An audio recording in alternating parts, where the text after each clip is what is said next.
Bonjour Olivier Faure. Bonjour Elisabeth Martichoux. Merci beaucoup d'être ce matin sur LCI, patron du Parti socialiste. Bien sûr, un mot de la Pologne. La Pologne qui va entamer la construction d'un mur en décembre à la frontière avec la Biélorussie. Le but, bloquer les migrants. Il faut l'aider à le financer? Non. Non. Franchement, on sort d'un siècle qui a été celui d'un mur que nous avons abattu en 89. Et je ne suis pas certain qu'il faille maintenant recommencer. Et ce n'est pas la réponse à apporter à cette question. Il y a effectivement une instrumentalisation de la détresse par un autocrate, un biélorusse, Loukachenko, qui cherche à utiliser notre peur des migrants pour en faire un instrument de pression pour faire baisser les sanctions qui le visent son pays et qui le visent lui, parce qu'il est un régime autocratique qui brime, qui bride, qui emprisonne ses opposants. Et donc l'Union européenne avait réagi de manière forte et bienvenue. Et donc il cherche à faire baisser la tension en créant une autre tension qui permette d'avancer vers ses propres buts. Et nous n'avons pas à céder Ce serait céder que d'ouvrir les frontières aux migrants? Je dis céder en créant un mur. Céder à la Biélorussie. Mais vous dites, ce serait céder en faisant un mur. Mais la Pologne, elle est en première ligne, elle veut se défendre. On peut la comprendre. D'ailleurs, des candidats LR en France, par exemple Michel Barnier, mais d'autres aussi, ont estimé que le mur, ils y étaient favorables. C'est une solution. Mais j'ai bien compris qu'il y avait une compétition pour être dans une forme de surenchère à droite qui faisait que désormais, il n'y avait plus de limite. Mais je ne suis pas... Imaginons quand même les choses. D'abord, premier point, les Polonais, qui pendant si longtemps ont été tellement heureux de voir les migrants passer par le sud de l'Europe. Et trop heureux d'avoir cette règle de Dublin qui permettait de renvoyer les gens vers leur pays d'entrée. Aujourd'hui, ils sont un pays d'entrée. Et évidemment, ils s'en plaignent. Ils ne veulent pas avoir recours aux autres Européens parce que précisément, ils ne veulent pas que se mette en place le mécanisme de Dublin. Tout ça n'est pas très sérieux. En réalité... Alors, qu'est-ce qu'il faut faire? Le mur, vous dites, c'est pas la solution. Ça n'est pas la solution, c'est une solution honteuse. C'est une solution qui nous renvoie à la guerre froide, à cette époque où on dressait des murs entre les Européens. Moi, je ne suis pas pour les murs. Je suis au contraire pour que nous soyons dans une situation où on fasse à la fois respecter notre propre souveraineté européenne, en faisant en sorte que le régime de Minsk soit largement sanctionné, ce qui est la volonté des Européens. Et je me félicite du fait que les Européens donnent le sentiment, pour une fois, de réagir ensemble et de donner la mesure de ce qu'est leur puissance, parce que quand même, c'est un tout petit pays, la Biélorussie. On ne va quand même pas plier, nous, les Européens, face à un petit dictateur biélorusse. Donc ça, c'est le premier point. Ensuite, la question qui doit être traitée, c'est la question humanitaire, parce qu'on ne peut pas non plus considérer que les gens qui sont là sont en fait de dangereux opposants. Donc je vous pose clairement la question. Les Verts, par exemple, le disent très clairement. On doit laisser passer les 2000, 3000, 4000 hommes, femmes et enfants qui sont derrière ces barbelés en Biélorussie, à la frontière de la Pologne. Est-ce que vous dites la même chose? Est-ce qu'il faut ouvrir les frontières à ces migrants-là? Mais le problème, c'est que ce n'est pas en noir et blanc. Donc, ce qu'il faut, c'est d'abord... je vois qu'il y a d'abord des ressortissants irakiens qui, aujourd'hui, repartent en Irak. C'est pas noir et blanc, mais si vous voulez... J'y viens, je vais vous répondre très clairement. Ce que je crois, c'est qu'effectivement, on ne peut pas laisser mourir de froid dans la forêt polonaise des gens qui sont venus parce qu'on leur a vendu de la poudre de perlimpinpin en leur laissant penser qu'ils auraient un accès notamment à l'Allemagne.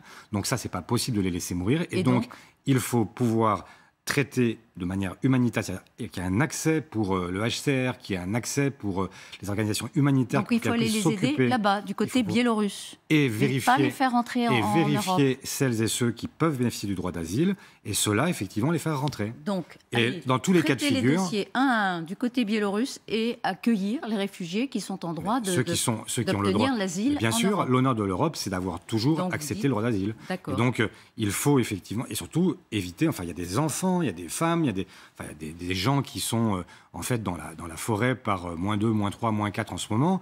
On sait bien que l'hiver arrive et que ça va être pire encore. Vous dites un traitement humanitaire et un accueil, le cas échéant, de nombreux migrants. Je reviens à la Pologne. Vous dites non.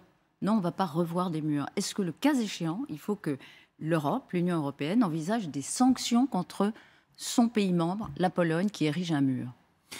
Est-ce qu'il faut l'envisager? Avant d'arriver aux sanctions, il faut d'abord leur expliquer que l'Union européenne, c'est pas open bar, on fait ce qu'on veut, on vient simplement tirer les rétributions. Ils le font en connaissance de cause. Oui, eh bien, il faut leur... sur 24, le chantier, il va tourner pour que le mur soit érigé. Les Européens qui s'étaient indignés quand Trump voulait mettre un mur entre les États-Unis et le Mexique devraient s'indigner aujourd'hui que dans leur propre espace, il y ait un pays membre qui souhaite faire la même chose par rapport à la Biélorussie. Donc c'est effectivement... Donc vous seriez au courant, vous gouverneriez la France, vous estimeriez normal que le président dise son indignation officielle à l'égard du projet polonais? Bien sûr. D'accord, donc Emmanuel Macron doit le faire. Emmanuel Macron doit le faire. Donc, et vous nous avez dit que vous étiez favorable aux sanctions, un nouveau train de sanctions à l'encontre de la Biélorussie. Absolument. Et effectivement, hier, Loukachenko a dit oui, on va ramener les migrants chez eux. Vous lui faites confiance à Loukachenko? Absolument pas non plus. Il n'y a pas de raison de lui faire confiance. Il prêche le froid, il prêche le chaud en fonction des heures, en fonction de ses intérêts. Et donc, il faut tout vérifier et il faut s'assurer que ce qu'il dit est effectivement réalisé. Mais aucune confiance dans sa parole. Et vous ne vous alignez pas sur la position des Verts qui consiste à ouvrir, quoi qu'il en soit, à tous les réfugiés qui demandent d'entrer en Europe. Ça n'est pas votre doctrine du Parti socialiste. Mais il ne s'agit pas de tout ouvrir. Mais il ne s'agit pas non plus de considérer... Vous êtes en même temps. Pas du tout. Je ne suis pas en même temps. Je suis en fait dans un traitement... C'est pas infamant. Non, mais c'est pas en même temps. C'est un traitement humanitaire parce qu'on doit traiter des gens qui sont d'abord des êtres humains. Ce ne sont pas des chiens qui sont dans la forêt polonaise. Mais en même temps, on ne peut pas... Voilà, je viens de dire en même temps. On ne peut pas considérer non plus que désormais les frontières sont ouvertes. Je ne suis pas un no-border. Il y a des frontières, elles doivent être respectées. Il y a des règles qui font qu'on peut rentrer ou pas dans l'espace européen. Je ne suis pas un no-border. Un mot de l'évacuation du camp de migrants de Grande-Synthe. Le maire est socialiste, sauf erreur.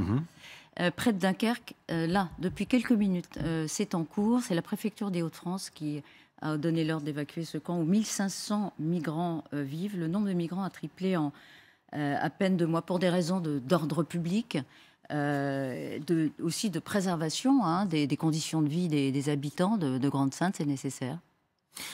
Oui, là aussi c'est nécessaire, mais à des conditions qui ne peuvent pas être celles d'un traitement inhumain. C'est-à-dire que vous devez à chaque fois... Je ne sais pas.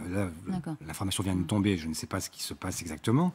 Ce que je dis simplement, c'est qu'à d'autres époques, je pense à ce qu'avait fait Bernard Cazeneuve quand il avait lui-même traité la question de Calais, c'est que derrière, il y avait eu un traitement avec une mise à l'abri de ces migrants, avec la possibilité aussi de les disséminer sur l'ensemble du territoire, c'est-à-dire la possibilité...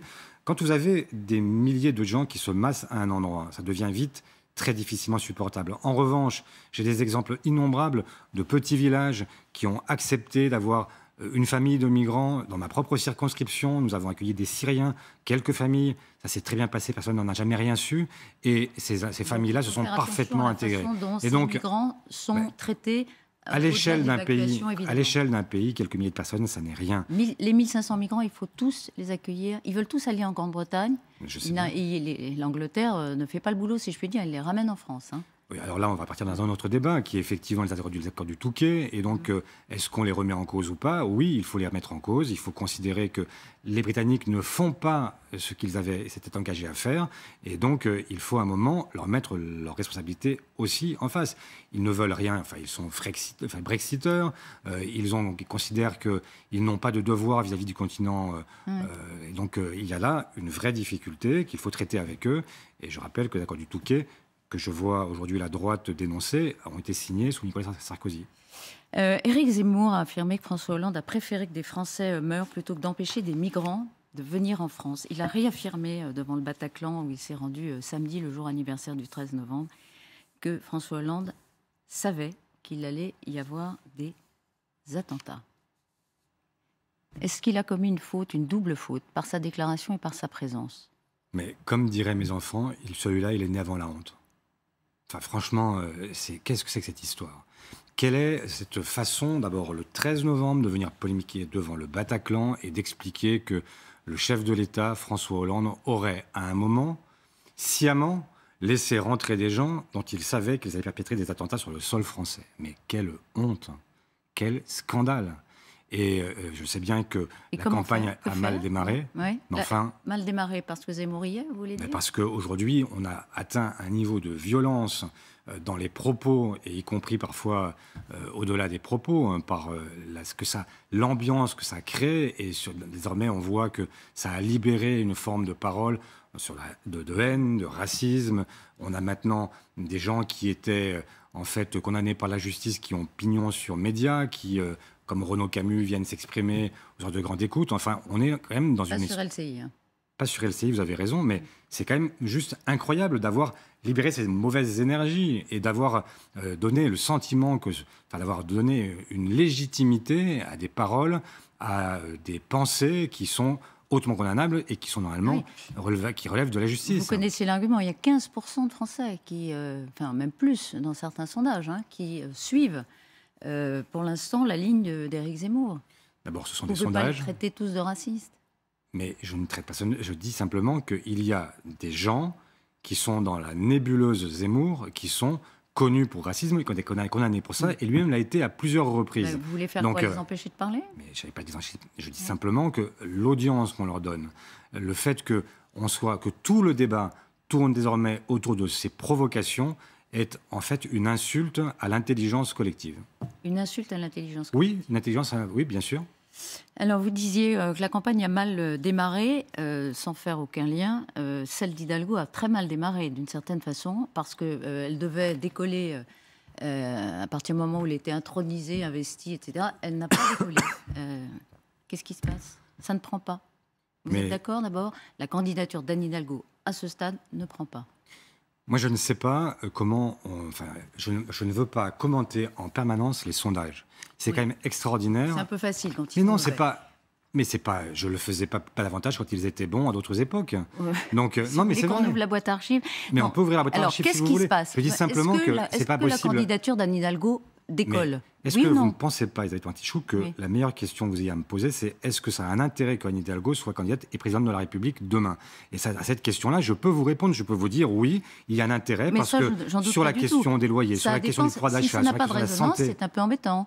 Mais si ça ne prend pas, c'est qu'il y a des raisons. Nous sommes en novembre. L'élection a lieu en avril. Entre-temps, je compte bien sur le fait que les Françaises et les Français vont s'interroger non pas simplement sur qui a l'air d'être le mieux placé dans les sondages, mais sur ce que propose chacune et chacun. Comment convaincrait-elle demain alors qu'elle ne le fait pas aujourd'hui? Mais d'abord parce que quand on comparera projet contre projet au mois de janvier, quand tous les candidats seront sur la ligne de départ, qu'on aura tous les projets et qu'on pourra faire la comparaison, moi je compte bien ce que les Français à ce moment-là se disent.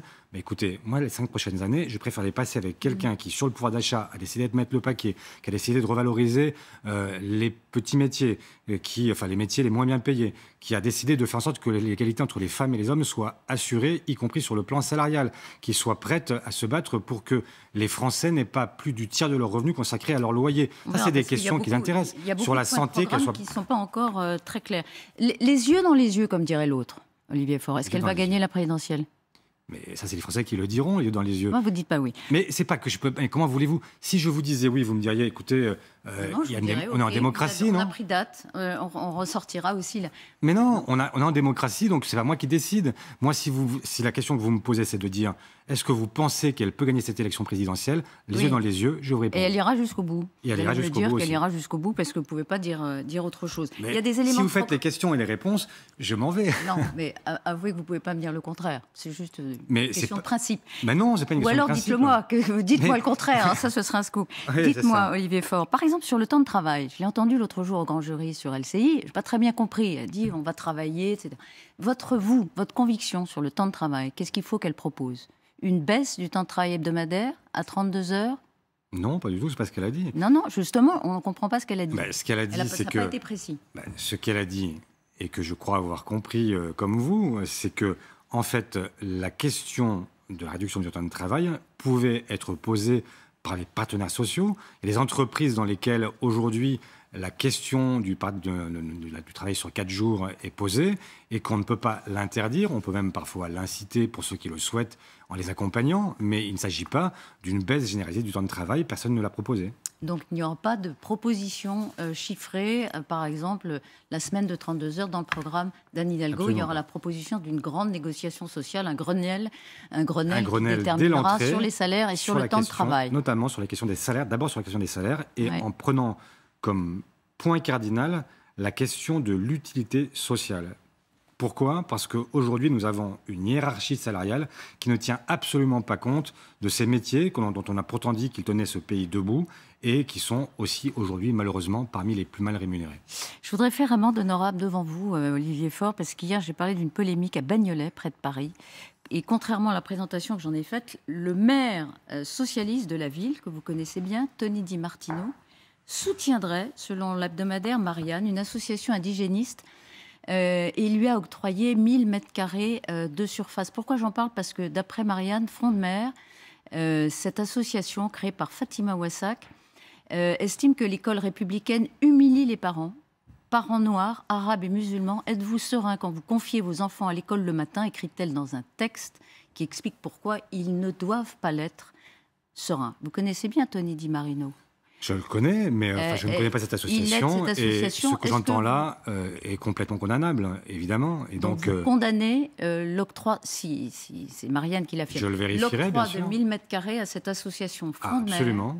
Vous le condamnez sans aucune réserve. Sans aucune réserve. Donc vous demandez à votre ami Tony Di Marino d'y renoncer si c'est le cas. Là, vous m'apprenez quelque chose. Si c'est le cas, effectivement, je l'appellerai, je lui dirai qu'est-ce que c'est que cette histoire. On ne peut pas, ni de près ni de loin, cautionner des gens qui ont un discours contre l'école de la République, contre la République elle-même, et qui, alors que la République est justement le creuset commun qui permet de vivre ensemble les uns et les autres, et jamais vous n'entendrez laisser la moindre ambiguïté planer sur ce qui est le cœur de ma conviction. Je suis d'abord un républicain et donc je ne laisserai jamais passer ce genre de choses. Vous n'êtes pas inquiet au Parti socialiste de la tentation de certains élus, de certains militants de flirter précisément avec ces franges radicales d'une pensée qui attaque la République à coup de remise en cause de ses fondements ? Non, je ne suis pas inquiet parce que je ne pense pas que... Vous ne le voyez pas autour de vous ? Non, je ne vois pas autour de moi de gens qui sont tentés par une forme de séparatisme, pour reprendre un mot à la mode. Je vois aujourd'hui, au contraire, dans la République française, un vrai danger qui n'est pas celui, même si je condamne les indigénistes, parce que c'est un courant identitariste qui est un courant qui pollue la pensée et les esprits d'une partie des gens que l'on renvoie à une position qui est purement victimaire et qui les renferme dans une forme de ghetto. Mais le wokisme, par exemple, le vrai danger aujourd'hui en France, pardon de le dire, mais c'est plutôt l'extrême droite qui aujourd'hui gangrène les esprits et qui aujourd'hui amène à là une vraie forme de séparatisme. J'ai bien compris. Les uns contre les autres, jour après jour. Est-ce que vous voyez une lame de fond dans la société française culturelle ? Vous ne le voyez pas ? Il n'y a pas une lame de fond. Il y a des gens aujourd'hui qui sont même ce que vous appelez le wokisme. Enfin, ça dépend de jusqu'où on va. Si c'est simplement le woke en anglais, ça veut dire être éveillé. Et est-ce qu'il faut être éveillé aux questions des discriminations, aux questions de l'intersectionnalité, c'est-à-dire l'idée qu'il y a des cumuls parfois de difficultés, parce que vous êtes femme, vous êtes noire, et que vous êtes en plus pauvre, eh bien forcément, c'est quand même un cumul de difficultés qui font que votre situation est plus compliquée que, comme disait Coluche, voilà. Il vaut mieux être en bonne santé et riche que malade. Le pauvre et malade. Si la présentation qui en est faite, en effet, est incontestable. Oui, eh bien, ça c'est le point de départ. Ouais. Et donc, ensuite, si ça amène à remettre en cause les institutions républicaines, la République elle-même, au nom du fait que la République n'a pas toujours été à la hauteur de sa promesse, là, c'est non. Merci. Parce que voilà, il y a des différences entre constater et puis ensuite en tirer des mauvaises conclusions. Merci, Olivier Faure, d'avoir été ce matin sur le plateau de LCI.